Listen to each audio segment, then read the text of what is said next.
Bonjour à tous, aujourd'hui je voulais vous parler du Kosovo, de la Serbie et de la France.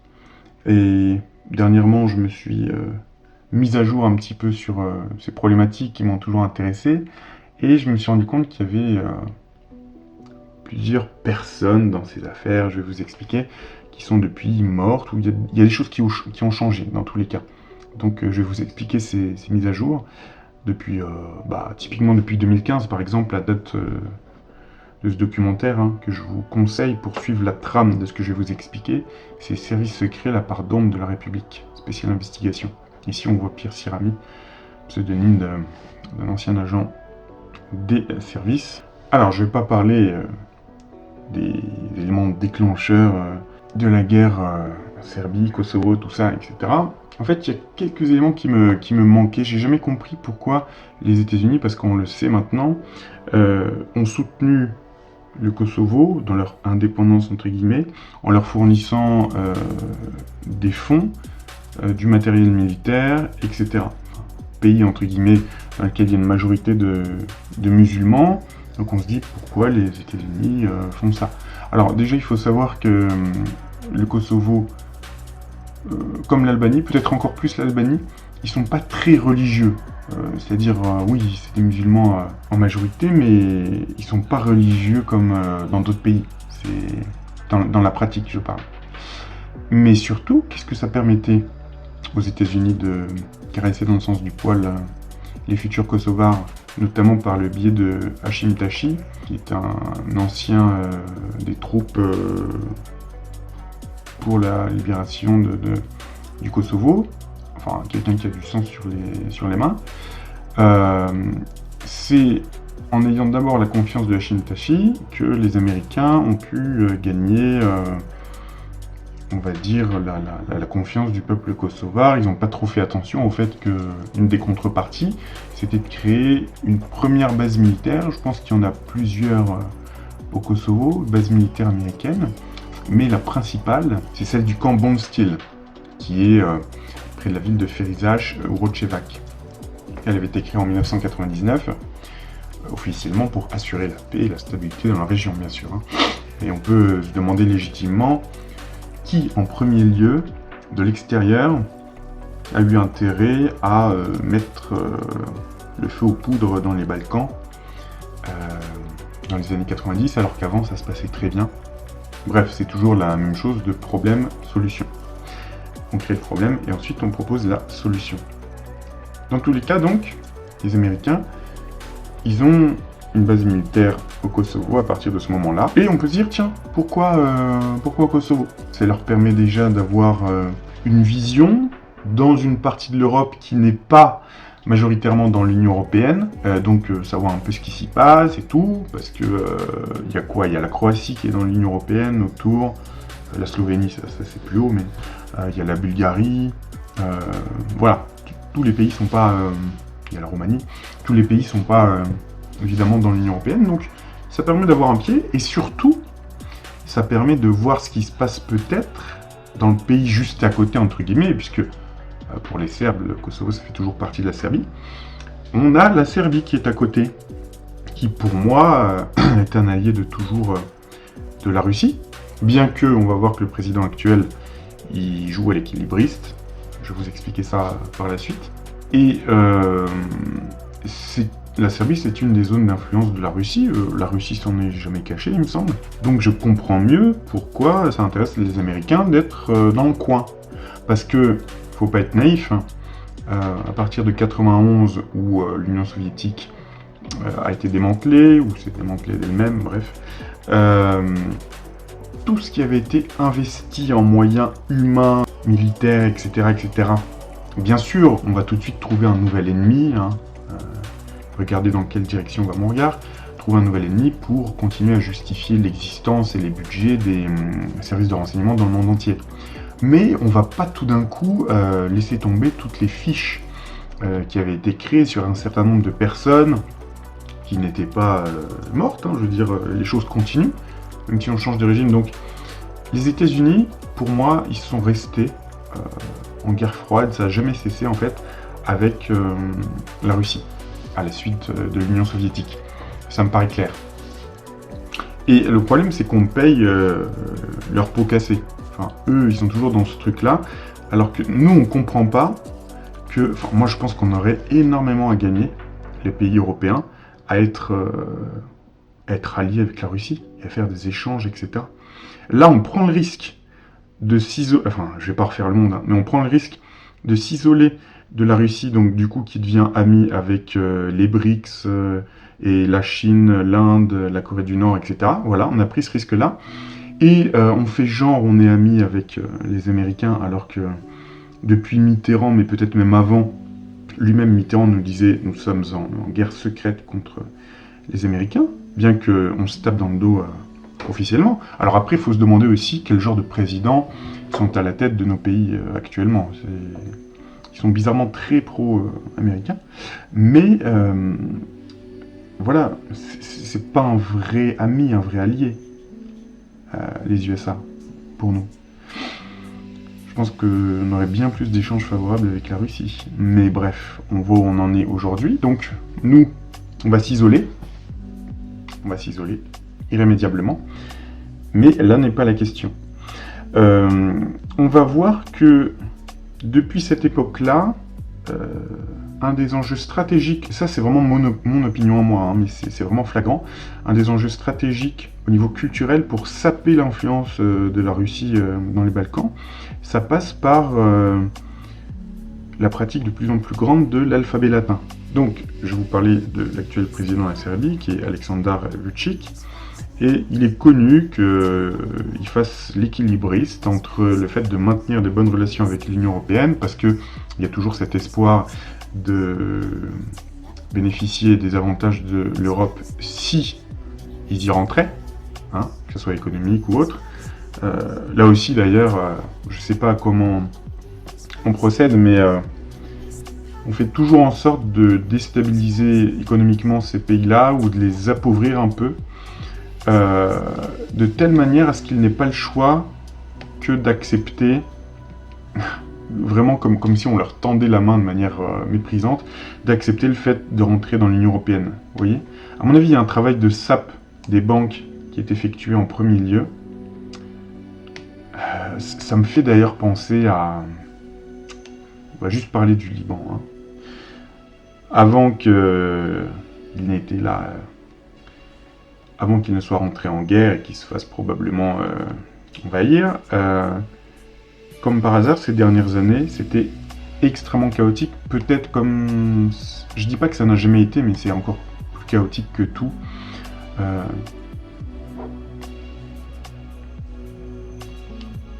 L'économie est effondrée.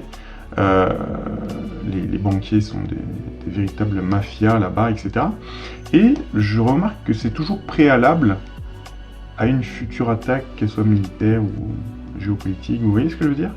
J'ai l'impression que c'est pareil avec l'Union européenne, c'est-à-dire on déstabilise un petit peu ces pays qui n'ont plus d'autre choix que d'accepter de rentrer dans la gloutonne Union européenne. Donc il fait du pied à l'Europe, Aleksandar, mais on n'oublie pas que c'était quand même un ancien nationaliste qui avait des propos très... on va dire, oui, pro-serbe, bien évidemment, mais très remonté contre tout ce qui n'était pas serbe, il y a ne serait-ce que 15 ans. Alors depuis, il dit qu'il a évolué, qu'il fait partie du parti progressiste, mais nous, on n'est pas dupes. Hein. Je pense pas qu'on change totalement avec les années. Et pour moi, mais ça aussi c'est mon opinion, je pense que les nationalistes serbes, ils ont toujours été proches de la Russie. Voilà. Que ce soit en termes de moyens militaires ou autres. Ou économique, ou même culturel. Et donc il maintient aussi de très bons rapports avec la Russie. Il fait attention à ça, puisque historiquement, avec la Russie, ce sont quand même des alliés. Et je vais en parler tout de suite de la sape d'influence qui est faite par l'alphabet latin, qui progresse dans les pays du Balkan. On a toujours cette même tendance que j'ai remarqué. La Moldavie, par exemple. on va commencer au sud là, des Balkans. La Moldavie qui est juste en dessous de l'Ukraine, qui est entre l'Ukraine et la Roumanie. Dès 1989, c'est-à-dire que c'était encore l'Union soviétique, et on avait déjà, pour moi, hein, des éléments, des moutons noirs, quoi, des éléments, même à l'intérieur de l'Union soviétique, qui commençaient à la détruire de l'intérieur, donc pour moi c'était des agents étrangers. Hein. Donc on avait une loi numéro 3462 visant le retour de la langue moldave à la graphie latine, comme par hasard. Donc à partir de 1989, l'alphabet latin commence à prédominer. Vous prenez, alors la Roumanie, eux, ça fait longtemps, ça fait depuis le milieu du 19e siècle qu'ils sont passés du cyrillique au latin. On va remonter un petit peu plus vers la Bosnie-Herzégovine. Donc en Bosnie-Herzégovine, même si officiellement le serbe cyrillique est utilisé là-bas, en fait, de facto, c'est l'alphabet latin qui est presque toujours utilisé en Bosnie-Herzégovine. Vous prenez un peu plus bas le Monténégro, pour y être allé souvent. C'est de plus en plus l'alphabet latin qui prend le dessus, alors surtout pour l'instant dans les zones touristiques, etc. Là aussi, officiellement, c'est pour plaire aux touristes, pour qu'ils puissent se retrouver sur les panneaux, etc. Enfin, ils le disent pas, hein, on sent que c'est ça, mais pour moi, c'est surtout qu'il y a toujours des guerres internes au sein de ces pays-là, qui sont entre ceux qui veulent rentrer dans l'Union Européenne parce qu'ils croient que c'est le progrès, alors qu'à mon avis, culturellement, en tout cas, ils ont tout à y perdre, et l'influence des Russes dans ces pays-là qui est visible, oui, c'est clair. Il y a énormément de touristes russes jusqu'au Monténégro. Il y a beaucoup de vacanciers russes. Je pense qu'économiquement aussi, il y a beaucoup, mais c'est sous forme d'investissement privé plutôt. Hein, c'est pas officiel. Et donc là-bas, l'alphabet latin perd du terrain. Bon, en Macédoine du Nord, je pense pas trop. Hein, je pense que c'est bien l'alphabet cyrillique. En Bulgarie aussi, mais bon, je sais pas si c'est trop les pays qui intéressent la Russie. Même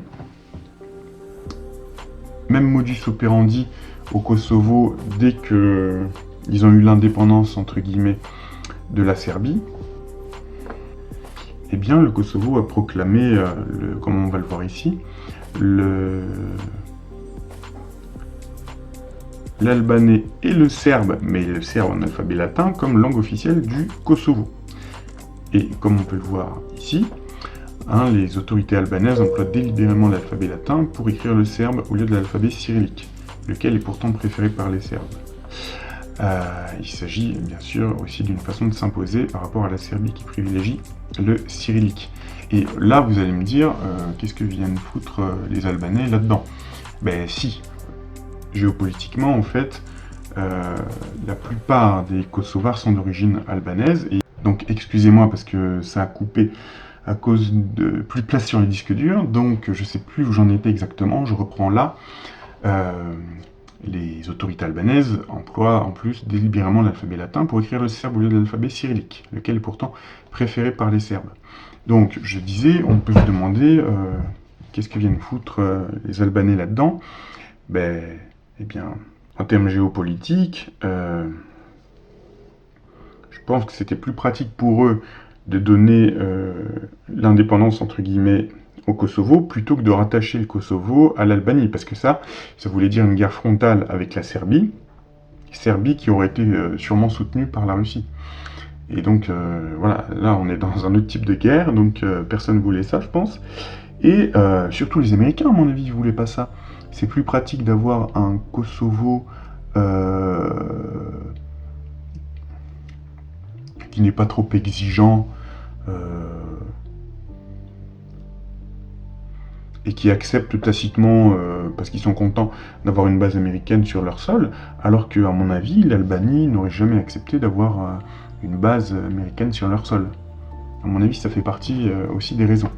Donc, je disais, tout ça, ça fait partie d'une stratégie pour moi de travail de sape culturel déjà, en passant par l'alphabet.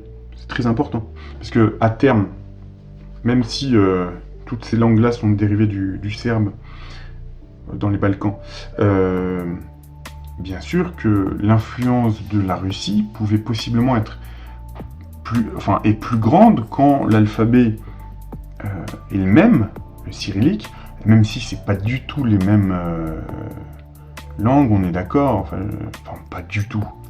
Moi je pense que les Serbes et les Russes arrivent à se comprendre quand même. Je sais pas ce que vous en pensez, mais au moins l'alphabet est commun, je veux dire, on a plein de points communs. Ça permet quand même davantage de se comprendre avec les Russes qui n'utilisent que, évidemment, l'alphabet cyrillique, que l'alphabet latin. L'alphabet latin, on voit bien que c'est un travail de sape qui est en sous-main décidé, dirigé par l'Union européenne. Ou des gens qui sont pro-européens à l'intérieur même de ces pays qui ont espoir de rentrer dans l'UE, comme ça, de ramasser des miettes de pain que l'Union européenne leur jette. Enfin, franchement, pour moi, comme j'ai dit, culturellement, ils ont tout à perdre, ces pays-là, mais la Géorgie aussi, dans le Caucase, à rentrer dans l'Union européenne. Ils croient que l'Union européenne, c'est la modernité, etc. Mais franchement, vous avez tout à perdre à faire ça.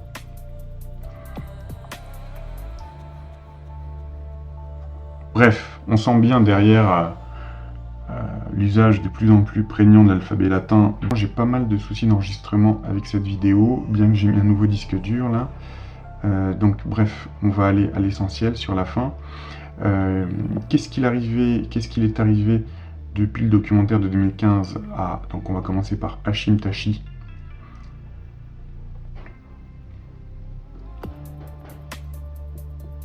Et bien donc, ça je pense c'est une bonne nouvelle, depuis novembre 2020, il a annoncé sa démission à la suite de son inculpation par le tribunal spécial pour le Kosovo.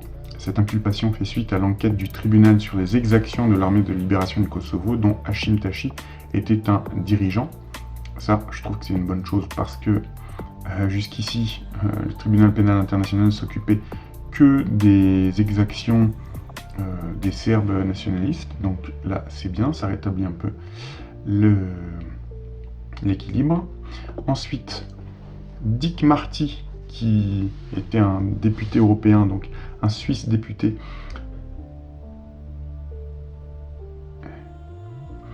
européen, donc que vous verrez dans le documentaire dont j'ai parlé au début, qui a eu le courage de sortir une commission d'enquête sur Hashim Thaçi et d'autres Kosovars, en expliquant notamment qu'il y avait eu des trafics d'organes à l'époque de la guerre du Kosovo et que tout ça a été soutenu par les autorités et notamment avec une clinique en Albanie. Donc c'est pas joli tout ça. Et bizarrement en décembre 2020, Dick Marty et son épouse sont placés sous très haute protection policière. Selon des sources, je cite, Dick Marty doit être assassiné sur ordre des services secrets serbes. Il déclare que certains milieux des services de renseignement serbes ont demandé à des tueurs professionnels de le liquider pour faire retomber la faute sur les Kosovars. Bon, ça c'est ce qu'on dit, Est-ce que c'était pas les Kosovars qui avaient intérêt à le faire assassiner? Dans tous les cas, il meurt bizarrement 3 ans après avoir subi une maladie pendant quelques mois. Il meurt le 28 décembre 2023 à 78 ans. Et oui. Pierre Sirami, donc ancien agent de la DGSE, donc qui s'appelait Maurice Dufraisse de son vrai nom.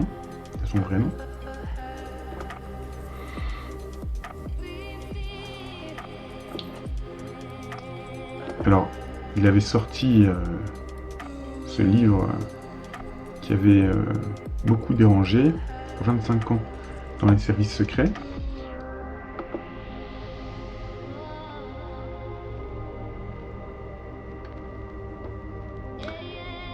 On a quand même Hervé Morin, ministre de la Défense en 2010, qui porte plainte contre lui pour avoir, dans son premier livre, livré des informations relevant du secret défense. En 2012, il est relaxé pour l'accusation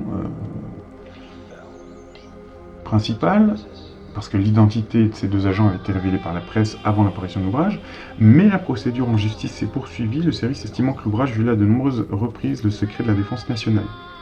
Septembre 2015, condamné à 2 mois de prison avec sursis et 5 000 € d'amende.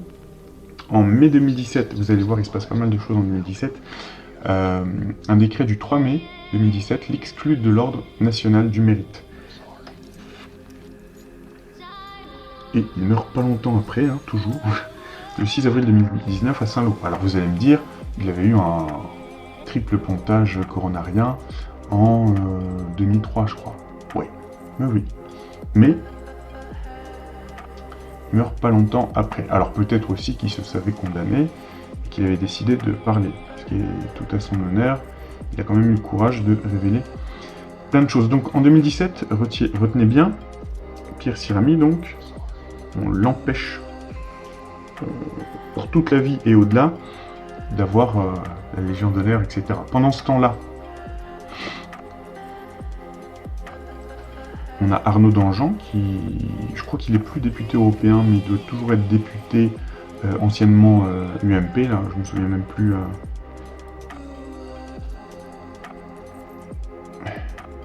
Je sais même plus à quel parti actuel, ça m'intéresse plus, correspond l'ancienne UMP. Dans tous les cas, c'est un ex-DGSE aussi, et il a eu la voie toute tracée vers la politique. Et lui, contrairement à Pierre Sirami, bah oui, qui a dénoncé les secrets de la maison, lui, Arnaud Danjean, il est élu chevalier de l'Ordre national du mérite par décret de mai 2000. Alors que Sirami, lui, on l'empêche d'accéder à ce genre de décoration. Donc voilà pour la triste mise à jour quelques années après ce documentaire donc, que je vous remontre. Il faut absolument que vous visionnez. Alors on voit qu'il y a des choses qui ont un peu bougé, hein. C'est toujours comme ça dans l'univers, c'est jamais tout bon ou tout mal. Donc on a eu Hashim Tachi qui a été mis hors de portée, mais bon, il faudrait voir qui est l'actuel président du Kosovo.